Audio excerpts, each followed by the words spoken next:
الحمد لله وكفى والصلاة والسلام على خاتم الرسل وسيد الأنبياء وعلى آله وأصحابه الأتقياء أما بعد فأعوذ بالله من الشيطان الرجيم بسم الله الرحمن الرحيم ولا تنكحوا ما نكح آباؤكم من النساء إلا ما قد سلف إنه كان فاحشة ومقتا وساء سبيلا حرمت عليكم أمهاتكم وبناتكم وأخواتكم وعماتكم وخالاتكم وبنات الأخ وبنات الأخت وأمهاتكم اللاتي أرضعنكم وأخواتكم من الرضاعة وأمهات نسائكم وربائبكم اللاتي في حجوركم من نسائكم اللاتي دخلتم بهن فإن لم تكونوا دخلتم بهن فلا جناح عليكم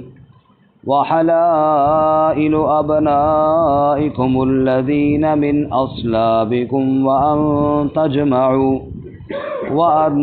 تجمعوا بين الأختين إلا ما قد سلف إن الله كان غفورا رحيما ولا تنكحوا اور نکاح نہ کرو ما نکح آباؤکم من النساء جن سے نکاح کیا تمہارے باپ داداؤں نے عورتوں میں سے الا ما قد سلف مگر جو یقیناً گزر گیا انہ کان فاحشۃ ومقتا بے شک وہ بے حیائی اور غضب کا ذریعہ ہے وساء سبیلا اور برا راستہ ہے حرمت علیکم امہاتکم حرام کی گئے ہیں تمہارے اوپر تمہاری مائیں وبناتکم اور تمہاری بیٹیاں واخواتکم اور تمہاری بہنیں وعماتکم اور تمہاری پھوپھیاں وخالاتکم اور تمہاری خالائیں وبنات الاخ اور تمہاری بھتیجیاں وبنات الاخت اور تمہاری بھانجیاں وامہاتکم اللاتی ارضعنکم اور تمہاری وہ مائیں جنہوں نے تمہیں دودھ پلایا واخواتکم من الرضاعہ اور تمہاری وہ بہنیں جو رضاعت سے ہیں وامہات نسائکم اور تمہاری بیویوں کی مائیں وربائبکم اللاتی فی حجورکم اور تمہاری وہ ربیبائیں جو تمہاری پرورش میں ہیں من نسائکم اللاتی دخلتم بہن تمہاری ان بیویوں سے جن کے ساتھ تم نے خلوت اختیار کر لی فإن لم تکونوا دخلتم بہن پس اگر تم نے ان کے ساتھ خلوت اختیار نہیں کی فلا جناح علیکم سو کوئی گناہ نہیں تم پر وحلائل ابنائکم الذین من اصلابکم اور تمہارے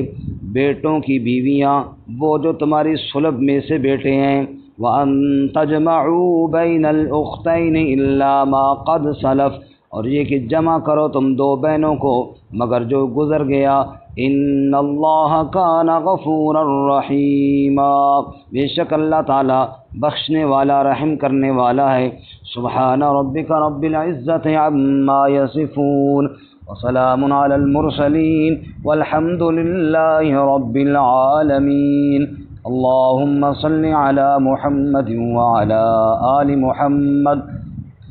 كما صليت على إبراهيم وعلى آل إبراهيم إنك حميد مجيد اللهم بارك على محمد وعلى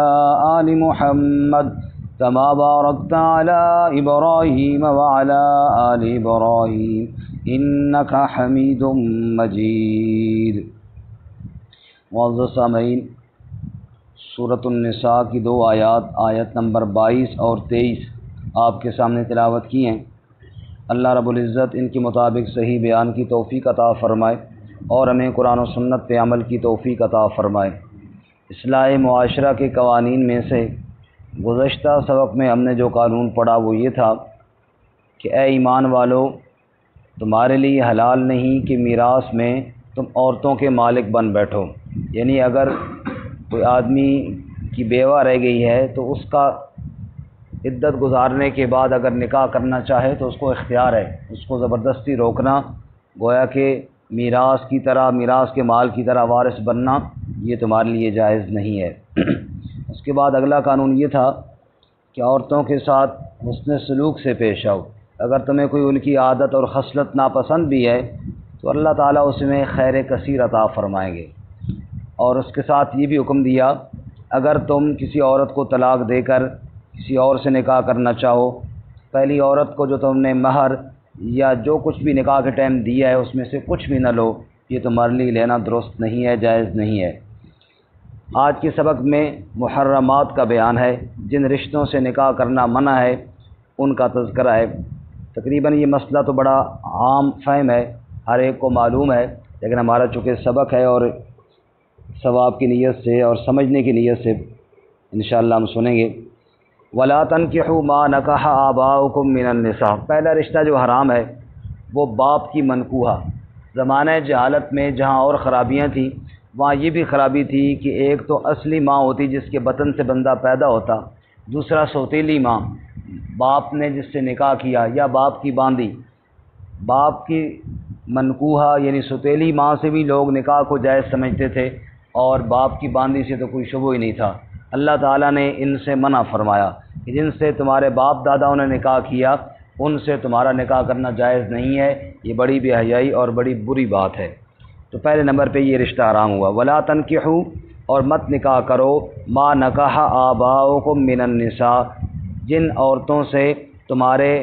آبا نے، تمہارے باپ دادا نے نکاح کیا، الا ما قد سلف، جو گزر گیا وہ تو سو گزر گیا، یعنی پہلے جو غلطی ہوئی وہ تو اللہ تعالیٰ معاف فرمائیں گے، لیکن آئندہ ایسے نہ کرو۔ انہ کان فاحشۃ ومقتا، کیونکہ یہ بے حیائی بھی ہے اور غضب کا ذریعہ بھی ہے، اللہ کے غضب اور قہر کو دعوت دینے والی بات ہے کہ گویا کہ ماں کے ساتھ نکاح کرنا نعوذ باللہ من ذالک، وساء سبیلا، اور برا راستہ ہے۔ ٹوٹل یہاں پہ 15 رشتے جن کے ساتھ نکاح کرنا منع ہے وہ بیان ہوئی ہیں۔ ایک ہی ہو گیا، اور آگے حرمت علیکم امہاتکم، حرام کی گئی ہیں تمہارے اوپر تمہاری مائیں، اس میں والدہ اور دادی اور نانی یہ سب اس میں شامل ہیں۔ وبناتکم، تمہاری بیٹیاں، اس میں پوتی نواسی یہ بھی شامل ہیں۔ واخواتکم، تمہاری بہنیں، بہن چاہے باپ سے ہو چاہے ماں سے ہو چاہے باپ اور ماں دونوں سے ہو۔ وعماتکم، تمہاری پھوپھیاں یعنی والد کی بہنیں۔ وخالاتکم، تمہاری والدہ کی بہنیں یعنی خالائیں۔ وبنات الاخ، اور بھائی کی بیٹیاں یعنی بھتیجیاں۔ وبنات الاخت، اور بہن کی بیٹیاں یعنی بھانجیاں۔ وامہاتکم اللاتی ارضعنکم، اور تمہاری وہ مائیں جنہوں نے تمہیں دودھ پلایا ہے، رضائی مائیں۔ رسول اللہ صلی اللہ علیہ وسلم نے ارشاد فرمایا کہ جو رشتے نسب سے حرام ہوتے ہیں وہ رشتے رضاعت سے بھی حرام ہوتے ہیں۔ رضاعت کے بارے میں حکم یہ ہے کہ اگر مدت رضاعت میں، دودھ والی مدت میں بچے نے کسی عورت کا دودھ پیا ہو تو وہ والدہ بنے گی، اگر اس مدت کے بعد اگر کسی عورت کا دودھ پیا تو وہ والدہ نہیں بنے گی، مدت رضاعت۔ والوالدات یرضعن اولادہن حولین کاملین، بچے والیوں کو چاہے کہ وہ 2 سال تک اپنے بچوں کو دودھ پلائیں۔ تو فرمایا اس مدت میں اگر اس نے دودھ پیا، کسی بچے نے کسی عورت کا ایک بار ہی پیا ہو تو فرمایا وہ کیا ہے، وہ اس کی رضائی ماں ہے اور اس کے ساتھ نکاح جائز نہیں۔ اسی طرح وَأَخَوَاتُكُم مِّنَ الرَّضَاعَةِ، اور تمہاری رضائی بہنیں، ان کے ساتھ بھی نکاح جائز نہیں ہے۔ رسول اللہ صلی اللہ علیہ وسلم نے سب سے پہلے صوبیہ، حضرت صوبیہ کا دودھ پیا تھا جو ابو لہب کی باندھی تھی۔ اس کے بعد آپ صلی اللہ علیہ وسلم کا مشہور تو دائیاں حضرت حلیمہ سعدیہ رضی اللہ تعالی عنہ ہیں، ان کے ہاں تو آپ صلی اللہ علیہ وسلم گئے اور پھر وہاں ٹھہرے، لیکن حضرت صوبیہ کا بھی دودھ آپ صلی اللہ علیہ وسلم نے اپنی والدہ کے علاوہ پیا تھا۔ اور آپ صلی اللہ علیہ وسلم نے ساری زندگی اس رشتے کی قدر کی، اور آپ صلی اللہ علیہ وسلم کے پاس جب آپ نے طائف کا والا غزوہ ہوا فتح مکہ کے بعد، اور وہاں پہ بنو سعد کے لوگ گرفتار ہوئے اور ان کی بکریاں مال غنیمت بنی، تو آپ صلی اللہ علیہ وسلم کے پاس ایک خاتون آئی۔ صحابہ نے کہا یا رسول اللہ، کوئی خاتون ہے وہ آپ سے ملنا چاہتی ہے، اور وہ کہتی ہے کہ میں محمد صلی اللہ علیہ وسلم کی بہن ہوں۔ آپ صلی اللہ علیہ وسلم نے فرمایا لے آؤ اس کو۔ وہ کون ہے؟ تو وہ حضرت حلیمہ سعدیہ کی بیٹی تھی، حضرت شیمہ۔ وہ آپ صلی اللہ علیہ وسلم کے پاس آئیں، تو چونکہ عمر میں اس وقت وہ بھی کافی بڑی ہو چکی تھی، اور آپ صلی اللہ علیہ وسلم نے نہیں پہچانا۔ تو آپ نے پوچھا بھئی آپ کون ہو؟ تو انہوں نے کہا محمد بھائی آپ نے مجھے پہچانا نہیں، میں حلیمہ کی بیٹی ہوں جو آپ کے ساتھ بکریاں چرایا کرتی تھی۔ آپ صلی اللہ علیہ وسلم بڑے خوش ہوئے اور آپ کی آنکھوں میں آنسو ٹپک پڑے، اور آپ صلی اللہ علیہ وسلم نے چادر بچھائی اور ان کو وہاں بٹھایا اور بڑی عزت دی اور بڑا احترام دیا۔ اس کے بعد آپ صلی اللہ علیہ وسلم نے اس نے گفتگو کی، اور گفتگو میں نے کہا ہے میرے بھائی آپ نے ہمارے قبیلے کے لوگوں کو گرفتار کر لیا، اور جناب بکریاں گرفتار کر لی، بکریاں بھی پکڑ لیں۔ آپ صلی اللہ علیہ وسلم نے صحابہ کرام سے فرمایا میری بہن آئی ہے، اور اگر آپ سب، چونکہ مال غنیمت جہاد کے بعد تو مجاہدین کا حصہ ہو جاتا ہے نا، اور اگر آپ سب کی اجازت ہو تو میری بہن کی سفارش پر یہ ساری بکریاں ہم چھوڑ دیں اور سب لوگوں کو آزاد کر دیں۔ صحابہ کرام فرمایا یا رسول اللہ جو آپ کا فیصلہ، آپ کے فیصلے پہ تو ہمارا کوئی اعتراض نہیں۔ چنانچہ آپ نے ان کی سفارش پر سارے بکریاں اور سارا وہ لوگ جو گرفتار تھے سب کو آزاد فرما دیا۔ تو یہ رشتوں کا احترام بھی ہمارے پیارے نبی صلی اللہ علیہ وسلم نے ہمیں سکھایا ہے۔ تو بارکہ فرمایا وَأَخَوَاتُكُم مِّنَ الرَّضَاعَةِ، تمہاری رضائی بہنیں بھی تمہارے اوپر حرام ہیں۔ وَأُمَّهَاتُ نِسَائِكُمْ، اور بیویاں تمہاری بیویوں کی مائیں یعنی تمہاری ساس اماں وہ بھی تمہارے اوپر کیا ہے جی حرام ہے۔ وَرَبَائِبُكُمُ اللَّاتِي فِي حُجُورِكُمْ، ربیبہ کہتے ہیں بیوی کی پہلی بیٹی کو، پہلے کسی شوہر سے اس کی بیٹی ہو تو وہ حرام ہے، کیونکہ جس عورت کے ساتھ تم نے نکاح کیا ہے پھر اس کی ماں بھی تمہارے اوپر حرام ہو گئی، اس کی بیٹی بھی تمہارے اوپر حرام ہو گئی ہے۔ تو اس کی ماں تو تمہاری ساس ہو گئی جس کا ذکر پہلے گزر گیا، اور اب اس کی بیٹی کا ذکر بھی آ گیا۔ یہاں پہ ایک مسئلہ ہے، آیت کا ترجمہ سننے سے پہلے سمجھ لیجئے، وہ یہ ہے کہ ایک عورت کے ساتھ نکاح ہوا اور نکاح کے بعد میاں بیوی کے آپس میں ملاپ نہیں ہوا، پہلے ہی طلاق ہو گئی، تو اس عورت کی بیٹی کے ساتھ نکاح کرنا حرام نہیں ہے۔ حرام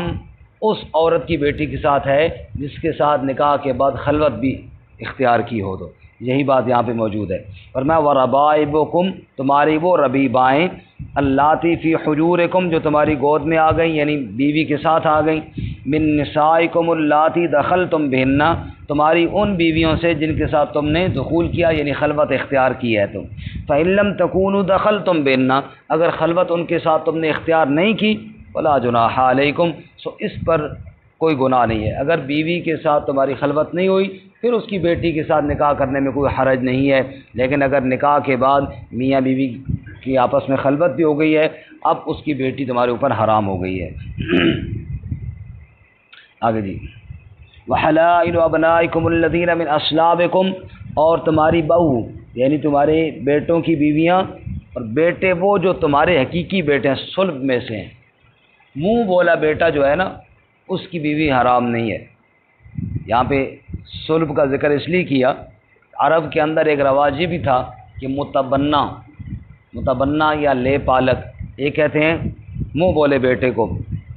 اگر کسی نے کسی کو بیٹا بنایا ہے تو اس کی بیوی وہ حقیقی بہو نہیں بنتی، کیونکہ منہ بولا بیٹا حقیقی بیٹے کی طرح نہیں ہوتا۔ چنانچہ یہ جو عرب کی رسم تھی، جو متبنہ کو حقیقی بیٹے کی طرح سمجھتے تھے، اس کا خاتمہ اللہ نے اپنے نبی صلی اللہ علیہ وسلم کے عمل سے کیا۔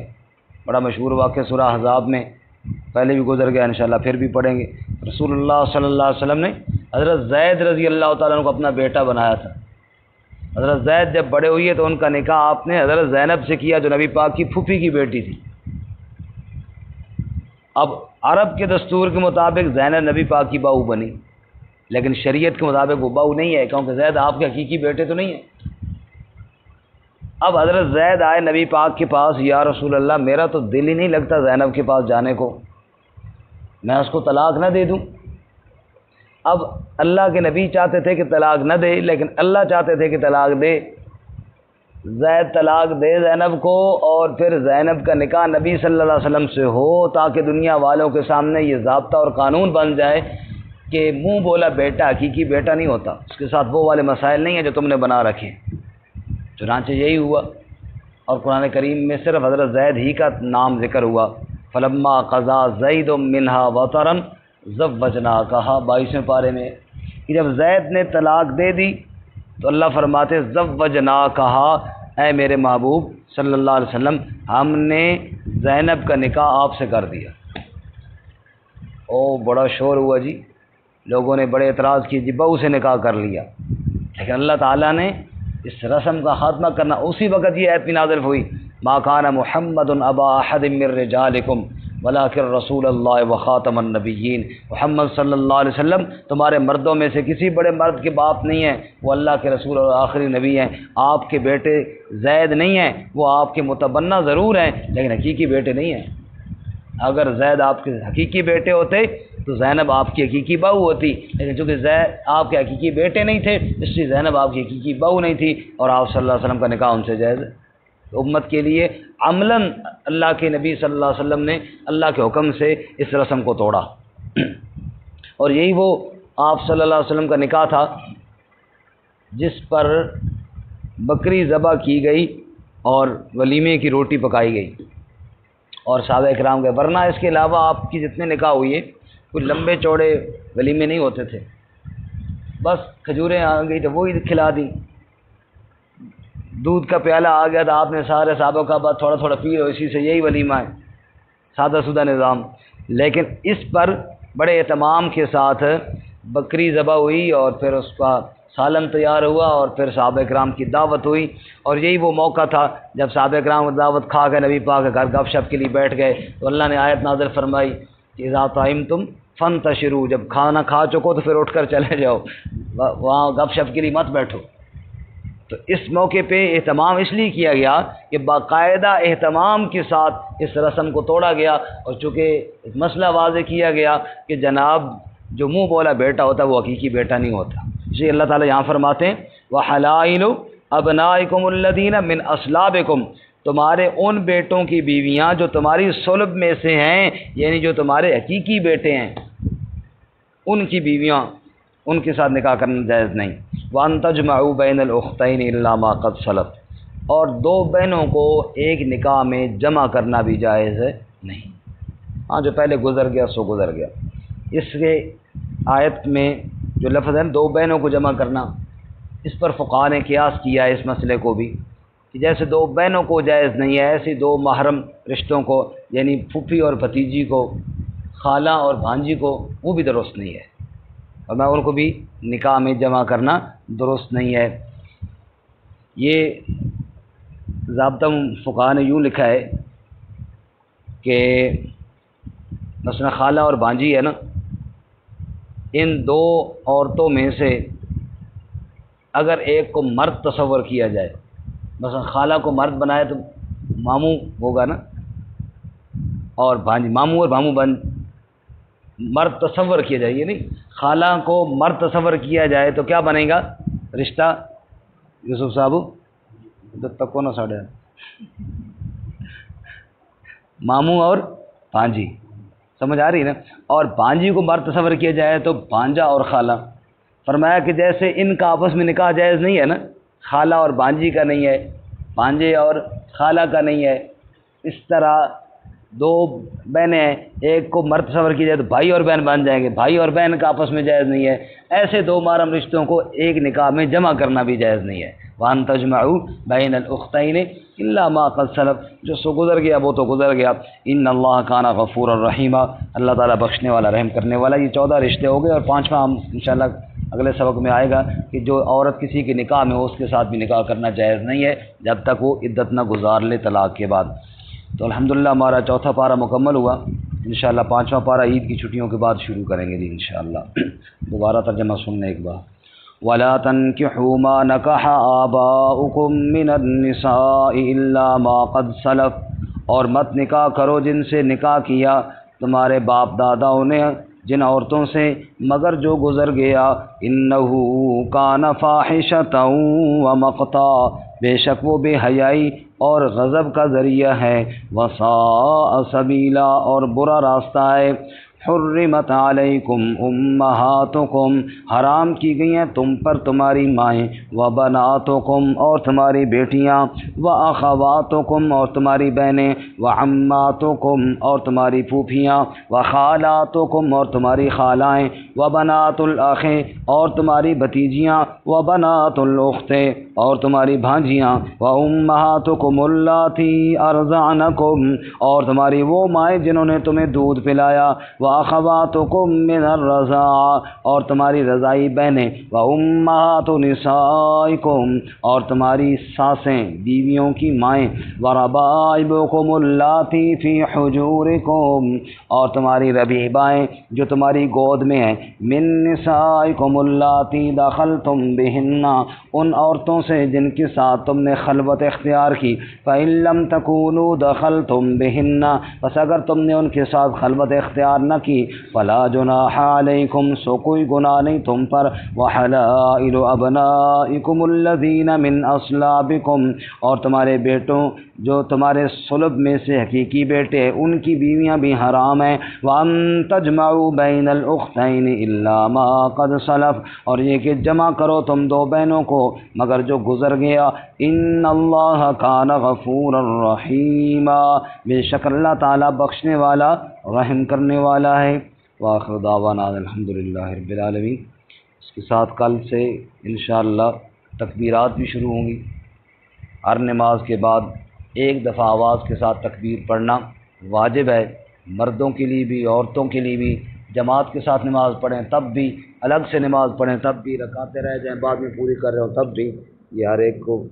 بتانا چاہیے۔ اللہ تعالیٰ عمل کی توفیق